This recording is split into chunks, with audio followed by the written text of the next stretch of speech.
یم عاجز ستا بنده ستا غلام کبریا ستا کرم ستا احسان ما معاف کړي الله. السلام علیکم ورحمت الله وبرکاته. نبی جان الهام د هلمند له ولایت څخه سلامونه رالیږلي او د سلام نه وروسته لیکلي چې زه یوه پوښتنه لرم. پوښتنه مې دا ده که د یو چا څخه د ماخوستن لمونځونه قضا شوي وي نو راګرځول به په کومه طریقه سره کوي؟ د وترو قضایي به راوړي که به یې نه راوړي؟ د قضایي لمنځونو د ادا کولو لپاره کوم ټاکلی وخت نشته.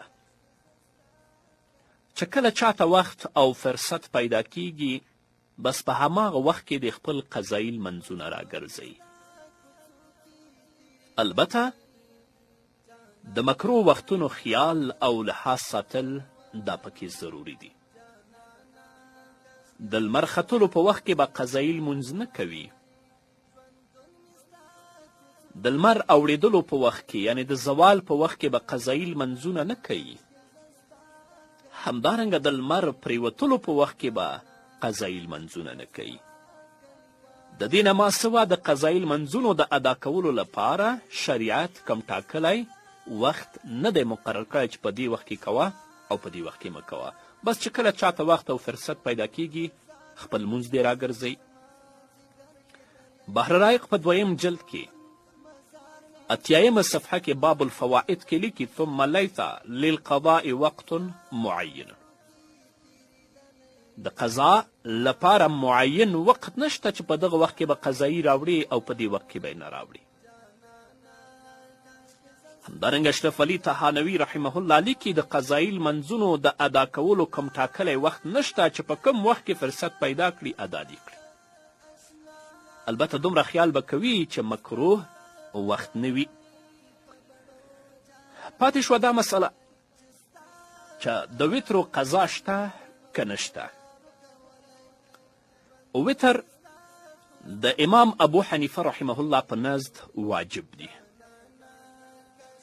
نو د دې لپاره د فوت کېدو په صورت کې قضایي واجبه ده او چې څوک یې قضایي نه راوړي هغه به ګنهګار وي.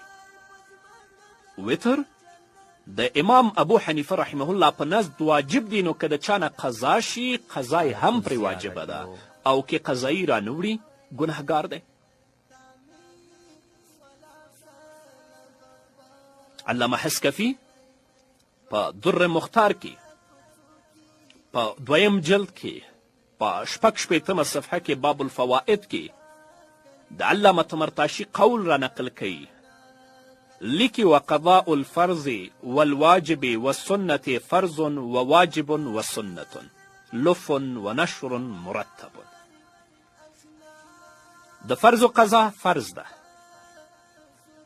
د واجب قضا واجب ده، د سنت قضا سنت ده.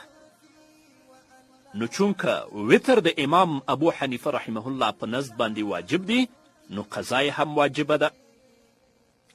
همدارنګه هندیه په لومړني جلد کې 121مه صفحه کې په 11 فصل کې او بحر رایق په 2م جلد کې 80مه صفحه کې باب قضاء الفوائد کې لیکي والقضاء فرض فی الفرض وواجب فی الواجب وسنة فی السنة.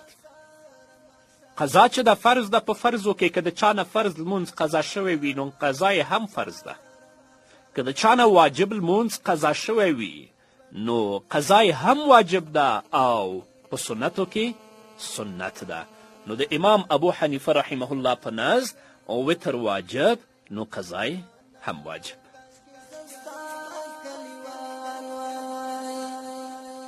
تا